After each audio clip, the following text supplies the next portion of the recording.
Début 2026, le marché du pétrole est dominé par les tensions entre les États-Unis et l'Iran. Les négociations aux alentours du programme nucléaire iranien ne font que se rempirer. Les marchés commencent donc à anticiper au mois de février une potentielle escalade militaire entre les États-Unis et l'Iran. Et puisque environ 20% du pétrole mondial passe par le détroit d'Ormuz, qui est le petit canal juste à côté de l'Iran, toute menace, que ce soit militaire, financière, économique, tout ce que vous voulez, relié à l'Iran, augmente donc la prime de risque reliée au prix du pétrole. Bref, je vous fais donc aujourd'hui une analyse de trade que j'ai pu prendre sur le pétrole en début février 2026 avec cette idée fondamentale-là, cette idée macro qui commençait à se développer pour finalement terminer avec un petit gain de 1.4 RR, qui est rien d'énorme, mais qui est tout de même un très beau trade, surtout si on regarde la situation et l'évolution du cours du pétrole en date où est-ce que je filme la vidéo en mars 2026. Bref, avant de commencer l'analyse, si tu aimerais voir d'autres contenus du style sur ma chaîne YouTube, donc des analyses de trade vraiment approfondies avec mes connaissances sur les marchés financiers, n'hésite pas à t'abonner et à mettre un like sur la vidéo. Donc, pour embarquer dans le vif du sujet, on commence avec la saisonnalité du pétrole. Étant de matière première, la saisonnalité est super importante, que ce soit sur les métaux, le pétrole justement, ou même les grains. Il faut toujours considérer la saisonnalité. Si on regarde en règle générale, dans les 30 dernières années, on est haussier à partir du mois de février sur le pétrole, ce qui augmente tout simplement les probabilités de voir une potentielle hausse sur ce marché-là actuellement, à cette période-ci de l'année, en date du mois de février 2026. Donc, si on combine ce que j'ai mentionné en début de vidéo, le potentiel conflit entre les États-Unis et l'Iran, avec la saisonnalité, niveau macro, on est quand même haussier sur le pétrole. Donc, tout ce que j'attends actuellement, c'est de 1, une confirmation technique pour embarquer dans le trade et deuxièmement, une confirmation fondamentale. OK, là, actuellement, j'ai une vision qui est plus moyen-long terme. Si je veux pouvoir me positionner là-dessus, à court terme, il faut quand même avoir des news qui vont sortir dans ma direction. Alors, c'est en date du 3 février 2026 que nous avons eu cet article qui est sorti à 13h15, comme quoi que des drones iraniens ont été attaqués par tout simplement les États-Unis. OK?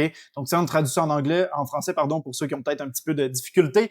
L'armée américaine a abattu un drone iranien qui s'approche d'un porte-avions. Tout ça pour dire que dans le détroit d'Ormuz, justement, il y a des drones iraniens qui se promènent. Comme j'ai dit, plus de 20% du pétrole mondial passe par ce canal-là. Ultimement, il y a beaucoup de surveillance à cet endroit. Ce qui fait en sorte que lorsque j'ai eu cet article-là, j'avais bien évidemment déjà repéré un potentiel setup technique. Donc maintenant que j'ai eu cet article, c'est ce que j'ai indiqué dans le groupe Discord avec toute la communauté. Si on peut voir, j'ai pris le trade exactement à midi 28 où est-ce que j'ai partagé le message. Le trade s'était pris vers midi à peu près lorsqu'on avait eu les premières nouvelles concernant justement la mini-attaque, si on peut l'appeler comme ça, sur le drone iranien, donc de la part des États-Unis. Donc à ce moment-là, comme j'ai indiqué, là, j'étais en déplacement, donc j'avais déjà un ordre de placer, puis je vais y venir par la suite pour le setup technique. Donc j'ai partagé le message le 3 février pour être 100% transparent avec les centaines et les centaines d'étudiants au sein du programme. Donc c'est ce que j'ai expliqué, j'ai pris un trade en achat sur le pétrole. Côté fondamental, la saisonnalité reste haussière jusqu'en mars, avril et ainsi de suite. Ensuite de ça, ce qu'on a eu, c'est un potentiel conflit justement entre les États-Unis et l'Iran. Puis à ce moment-là, en début du mois de février, si on prend le temps de regarder, on a vu une petite chute, OK? Au début, on a vu une petite hausse sur les marchés du pétrole en fin janvier 2026, justement parce que potentiellement, il y allait avoir beaucoup plus de conflits entre les États-Unis et l'Iran. Finalement, la situation s'était calmée un peu. On a vu une correction. Ce que j'avais indiqué, c'est que justement, en me positionnant là-dessus, ce que j'aimerais, ce serait avoir un headline, donc avoir une news qui vienne confirmer cette idée de trade-là. Donc, j'ai pu exécuter là, directement avec cette idée macro-là, comme je l'ai identifié. Niveau technique, si on prend le temps de regarder ça plus en détail, ce que je regardais principalement, c'est en daily, premièrement. On avait breakout, le 200 moving average, qui récemment avait bien soutenu le prix. OK, si on regarde dans les derniers mois, voire même la dernière année et demie, on avait réussi à breakout justement avec les premières news concernant un potentiel conflit entre les États-Unis et l'Iran. On a eu un breakout et on est venu directement retest. Ce que j'aime beaucoup de cette zone-là, c'est premièrement le niveau de Fibonacci qu'on a pu créer juste ici. On a un retest directement sur le niveau des 0.5. On avait des anciens supports résistance qui dataient de là et là, qui ont créé une belle zone. Le prix est revenu directement dessus. Et on a même le RSI qui est revenu sur les niveaux des 50, qui reste dans une dynamique haussière. Donc, sur le daily time frame, j'ai quand même une grosse zone de confluence. Par la suite, ce que j'ai entendu, c'est en 4 heures, comme j'ai identifié, on avait le niveau de Fibonacci, mais on avait également une trendline haussière qui s'est créée juste ici, et on est venu directement sur ce niveau-là, avec les derniers retests des derniers points hauts. Donc, très grosse zone de confluence. En 4 heures, on niaisait clairement sur le 50 RSI. Si on regarde dans les dernières semaines, on restait dans une dynamique haussière. On était toujours au-dessus du 50 RSI, ce qui prouve qu'il y a plus d'acheteurs que de vendeurs à cette période-là. Et j'ai simplement pu exécuter le trade, comme j'ai dit, avec un ordre que j'avais placé, donc un buy stop à cet endroit-là, sur le breakout directement de la mini-correction qu'on avait en 1 heure. Donc, comme vous pouvez voir, je passe des daily time frames pour avoir ma confirmation plus moyen terme. Et pour exécuter le trade, j'attends de voir le prix arriver dans ma zone de confluence technique pour par la suite exécuter sur un time frame plus court terme pour optimiser mon RR et les probabilités que le trade fonctionne. Donc, si on prend le temps de regarder, on avance un petit peu là dans le futur. J'ai exécuté juste ici, comme je vous ai montré tout à l'heure dans le Discord. Donc là, c'est une capture d'écran en 4 heures. Donc, si on met le graphique également sur où est-ce que chaque bougie équivaut à 4 heures, on voit que j'ai pris directement breakout, stop loss en dessous de la grosse zone de confluence. Parce que comme j'ai identifié, logiquement, avec la situation macro qu'on a actuellement, le niveau technique, si on revient en dessous de la trendline haussière du 4 heures et la mini-correction qu'on a faite en 1 heure, ça vient complètement invalider l'idée de mon trade. Okay? Puis c'est le but d'un stop loss, tu veux toujours le mettre à un endroit où est-ce que si le prix revient là, ça invalide complètement ton idée de trade. Donc comment est-ce que j'ai géré ça? Ben, j'ai vu le prix, premièrement, évoluer dans une dynamique haussière. Là, on va se mettre en 4 heures pour regarder ça. On a eu quand même une belle poussée lorsqu'on a eu la nouvelle là, que j'ai identifiée ici.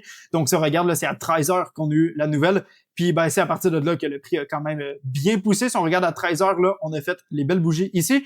Par la suite, on a fait une correction. Et c'est seulement le lendemain, vers midi, qu'on a commencé à avoir beaucoup plus d'articles, autant sur X, qui est l'ancien Twitter, et Investing Life, donc le site que j'utilise ici pour avoir toutes les nouvelles importantes de la macroéconomie, pour avoir une bonne idée fondamentale, qu'on a commencé à avoir de plus en plus d'articles comme quoi que le conflit entre les États-Unis et l'Iran est incapable de trouver des accords. Plus que ça avançait, plus que ça allait être pire. Puis pour ceux qui écoutent la vidéo aujourd'hui en date du mois de mars-avril 2026, comme vous savez, les tensions sont de pire en pire. Ok, la situation est de pire en pire. On a vu des gros mouvements volatiles sur le pétrole. Mais c'est en début février qu'on a commencé à avoir ces tensions-là où est-ce que j'ai pu commencer à avoir des petits profits sur ce marché-là. Donc, initialement, ce que je regardais là, principalement sur le trade en tant que tel, je visais l'extension du Fibonacci. Donc, comme j'ai identifié là tout à l'heure, en 4 heures, j'avais un Fibonacci haussier tout simplement et je visais l'extension. Sauf que si je veux que le prix revienne là, il faut qu'il y ait beaucoup plus d'incertitudes reliées à cette tension-là entre les États-Unis et l'Iran. Donc, à partir de ce moment-là, premièrement, j'ai pu mettre mon stop loss à break-even, ce qui signifie que si jamais le prix revenait au point de départ, j'allais sortir ici ni gain, mais ni profit non plus. Et en même temps, c'est ce que j'ai indiqué dans la communauté Discord, j'ai pris un 33% de profit partiel, ok? Parce que à partir de ce moment-là, j'avais premièrement un premier objectif qui était sur les points hauts ici. Donc, si jamais le prix arrivait là, c'était ma première zone de take profit, où est-ce que j'allais commencer à prendre justement des profits partiels. Sauf que quand j'ai vu la poussée avec la nouvelle qu'on a eue, c'était pas nécessairement énorme, ok, comme incertitude, mais c'était assez pour faire monter le cours du pétrole. Puis, ce que je regardais à partir de ce moment-là, c'est que oui, j'ai mon objectif final, mais ça, c'est un principe super important à comprendre en trading. Tu ne peux pas toujours atteindre ton take profit final. Okay? Il faut que tu gères le trade en conséquent. C'est exactement pour ça que c'est à partir de ce moment-là que j'ai déjà pris un 33% de profit partiel à partir de ce niveau-là. Okay? La raison principale, c'est que mon RR dynamique jusqu'à ma première zone de take profit ne faisait aucun sens. Okay? Si on regarde, actuellement, le prix était là. J'avais un stop loss ici. Et ma première objectif, donc l'objectif avant l'extension du Fibonacci, était à peu près au niveau des 66,5. Si on regarde, mon ARR est de 0,6. Ce qui signifie que si par exemple je risque 1%, il me restait 0,6% à les gagner. Donc littéralement, je risquais plus actuellement de qu'est-ce qui me restait à gagner. Donc j'ai préféré simplement sortir une partie des profits. Ce que j'ai regardé un petit peu plus court terme en 1 heure pour la fin de ce trade-là, c'est la trendline haussière qu'on avait juste ici et j'ai simplement attendu de voir le prix réagir. Finalement, c'est simplement rendu le lendemain qu'on a essayé d'avoir une poussée sur la trendline qu'on a créée, mais finalement, on a complètement corrigé et j'ai sorti 100% du trade au breakout de la trendline, ce qui m'a fait au total à peu près un gain de 1,4 de RR, comme j'ai identifié en début de vidéo. Donc, c'est rien d'énorme, mais pourtant, si on prend le temps de regarder le reste du trade, on m'aurait sorti à break-even. Donc, j'ai bien fait de quand même sécuriser ces profits-là. Comme j'ai dit en début de vidéo, ce trade-là date de février 2026. Aujourd'hui, en date que j'enregistre la vidéo, on est au mois de mars.